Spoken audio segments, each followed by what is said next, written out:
So the next thing in the application section, they have you look at a map of the United States, and they particularly have you look at Little Rock, Arkansas.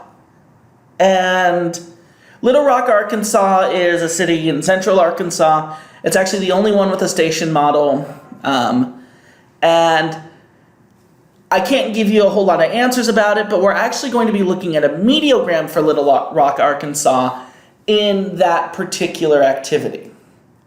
With that said, I've actually taken a mediogram from several activities back, from several versions of this lab book back, and I've put it right here.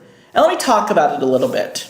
So the purpose of a mediogram is, rather than looking at many different locations at a given time, we're now looking at just a single time. Or sorry, now we're just looking at a single location, but now we're looking at a longer period of time. Mediograms plot weather data for a location over a 24-hour time period. And the one I have right here, this is for Mobile, Alabama, MOB, and this was taken on February 26th, 2018, so about a year ago, from when I'm recording this video. And then this right here actually mentions the start time. This was 0 UTC to February 27th, 2018 at 0 UTC. And here's what's going on. In the upper panel, the red line represents air temperature, and the green line represents dew point. And air temperature will always be either higher or equal to dew point. It'll never be lower than dew point. And so that's pretty self-explanatory. I don't think there's a lot that needs to be explained there.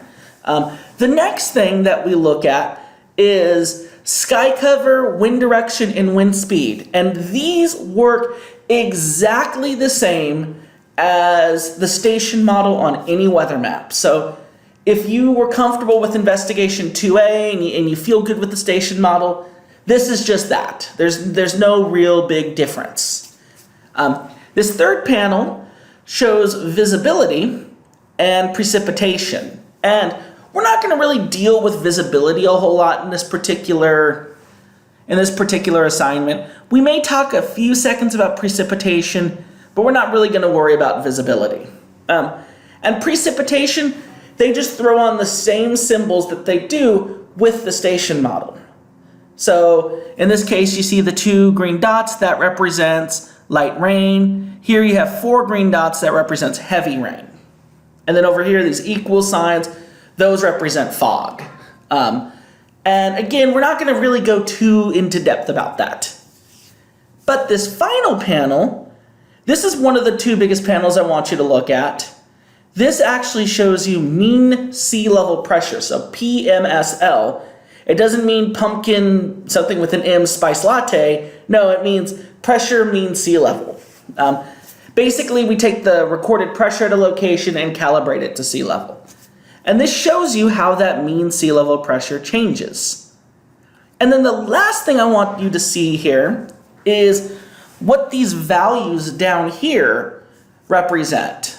So this is actually a date and time stamp. So this first number right here to the left of the / is the 26th. That's the date of the month. So this mediogram was taken on February 26th, so this was the 26th. And then the second, here on the right side of the / is the time in UTC.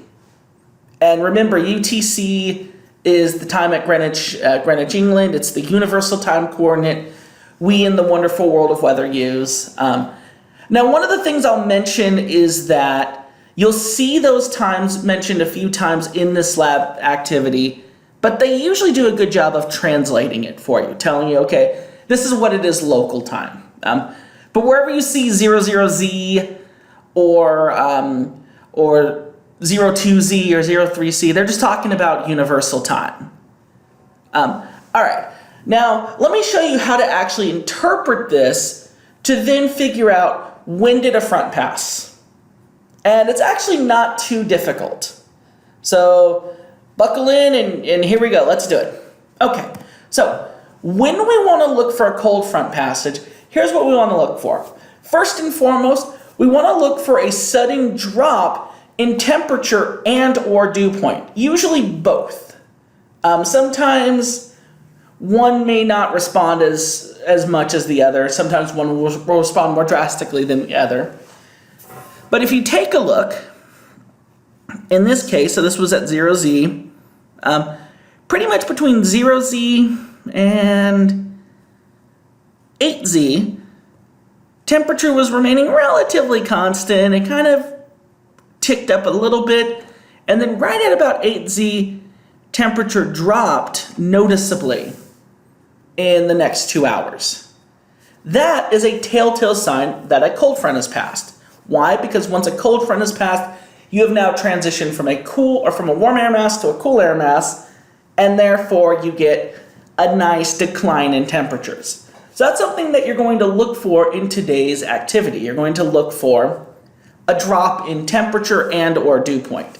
And they'll actually have you determine how much it is. And they do a really good job of not choosing between two very close numbers. They usually give you a pretty good, the correct one usually is very different from all the other ones. So for example, here, the temperature I'd say the temperature at 8Z was 68, and then the temperature at 10Z was 60. So that's an 8-degree drop. So they're going to ask for something like that. And on the question, they would ask 1 degree drop, 8 degree drop, 18 degrees drop, or 28 degrees drop. So they're not going to ask you 6 degrees, 7 degrees, 8 degrees. They're not going to do that to you. So, and you're going to do the same thing for dew point.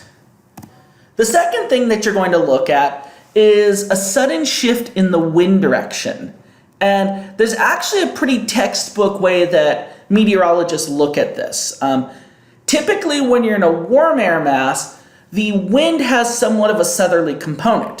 Why? Because warm air is being blown, and warm air typically comes from the south, here in the northern hemisphere. And then typically, once the front passes, you'll get a shift to either west, northwest, or north. It'll have a strong westerly and northerly component to it. And you'll see something just like that in this particular activity. With that said, look for a situation where the winds were relatively coming out of the same direction, and then all of a sudden they pulled an almost opposite turn on you. That's a really good textbook example of a cold front passage. The third thing, though, we typically kind of only look at this if all else fails, is the passage of precipitation. Usually as a front approaches, you get buildup in cloud cover, but not really any precipitation until just a few hours before the front arrives. Then you get rain or snow, depending on how cold it is, or you may get thunderstorms, you get some kind of precipitation, and then a few hours after the front has passed, the precipitation goes away. So one thing that we'll look at, again, when all else fails, is when you have some kind of precipitation. And then the final thing that we want to look at is, and I mentioned this earlier, for air pressure to bottom out and then to begin to rise. So again, in this case, air pressure was, if you actually take a look at the beginning of our period, air pressure was declining. It was at 1019, it declined to 1016, and then after the front passed, it then jumped up to 1023.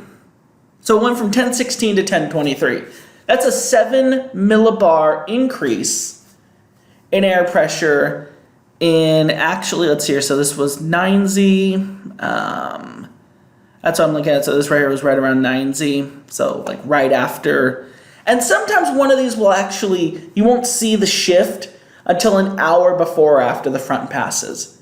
But it gives you a pretty good indication of when the front passes. But yeah, we went from there, so 9Z to 15 hours later, we rose 7 millibars. Believe it or not, that's actually a pretty noticeable pressure increase. That's actually something that meteorologists take note of.